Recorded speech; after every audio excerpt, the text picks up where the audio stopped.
Unity के hospital के health bulletin में मैं doctor Dhaval Patel, neurosurgeon, brain and spine का सर्जन, आपका हार्दिक स्वागत करता हूं। मैं आज आपको ब्रेन ट्यूमर के बारे में बताना चाहूंगा। ब्रेन ट्यूमर के लिए बहुत सारे लोगों को पूरी जानकारी नहीं होती है। ब्रेन ट्यूमर के रिलेटेड जब प्रॉब्लम होता है तो हमें पता नहीं चल पाता है कि हमें ब्रेन ट्यूमर है। इसलिए बहुत सारे लोगों को न्यूरोलॉजिकल प्रॉब्लम होते हैं। अगर हमें ब्रेन ट्यूमर के लक्षण के बारे में पता चल पाए तो हम उसे पहले ही स्टेज में रोक पाए, ताकि हम अपने उसके जान का खतरा टाल सकें। ब्रेन ट्यूमर के बारे में थोड़ा आपको मैं पहले बताना चाहूँगा। ब्रेन ट्यूमर चीज़ वो है कि जब अनवांटेड सेल और अनावश्यक सेल और कोषों की संख्या में वृद्धि होना, दिमाग में जब ऐसी वृद्धि होती है तब वो ट्यूमर और कैंसर का रूप धारण कर लेती है।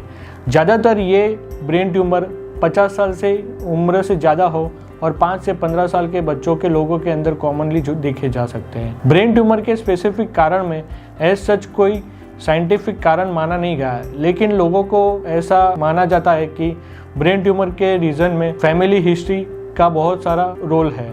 दूसरा है रेडिएशन, तीसरा है केमिकल और चौथा है अननेसेसरी स्ट्रेस और तनाव।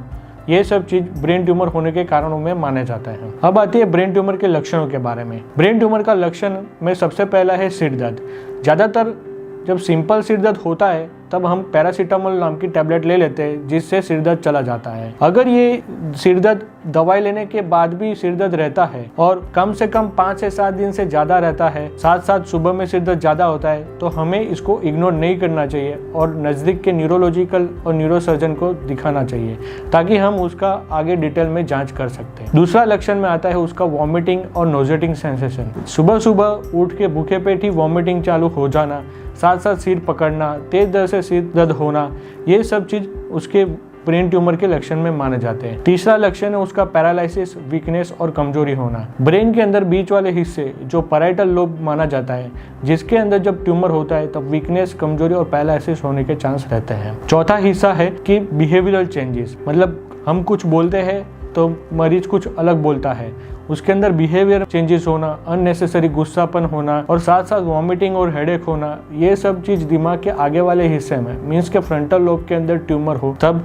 ऐसे साइन सिम्टम आते हैं। कभी कभार मरीज को सुनने में दिक्कत होना, भूल जाना, ये सब चीज भी ट्यूमर के लक्षण है। कभी कभार ये टेम्पोरल लोब के ट्यूमर, जो दिमाग का जो निचला वाला हिस्सा है, उसके अंदर ट्यूमर ऐसा होता है तब उसके अंदर ये सब साइन सिम्टम आते हैं। संतुलन बिगड़ना, जब छोटे दिमाग में ट्यूमर होता है तब बैलेंस वगैरह में डिस्टर्बेंस होना, बार बार चक्कर आना, ये सब चीज़ छोटे दिमाग में जब ट्यूमर होता है, जिसको हम लोग सेरेबेलम कहते हैं, उसके अंदर ऐसे लक्षण आते हैं। बाकी सब लक्षण में आते हैं कि देखने में दिक्कत होनी, धुंधलापन दिखाई देना, फिर मांसपेशी कमजोर पड़ना, मतलब कोई हाथ और पाँव में कोई पर्टिकुलर रीजन में उसका कमजोरत पड़ना, कुछ चीज़ें पकड़ने में दिक्कत होना, कोऑर्डिनेशन में प्रॉब्लम होना, ये सब चीज़ ब्रेन ट्यूमर के लक्षण माने जाते हैं। अगर हमें ये सब चीज़ के लक्षण अपने फैमिली के अंदर या हमारे अंदर पाए जाए तो हमें तुरंत ही न्यूरोलॉजी और न्यूरोसर्जन डॉक्टर को कंसल्ट करना चाहिए, ताकि हम उसकी आगे जांच कर सकें। आगे जांच के लिए हमें ज़्यादातर MRI में ज़्यादा पता चलता है कि ब्रेन ट्यूमर है कि नहीं है। अगर एक बार पता चल जाता है हमें कि नहीं ये ब्रेन ट्यूमर है और ये लक्षण हमें जल्दी पता चल जाते हैं,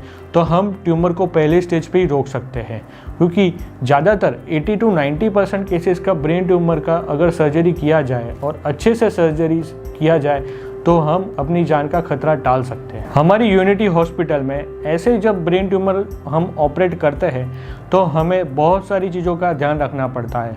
जैसे कि अगर थोड़ा सा भी मिलीमीटर हमें सर्जरी के दौरान दिक्कत हो तो मरीज को परमानेंटली कोमा में या पैरालिसिस जाने में चांसेस रहते हैं।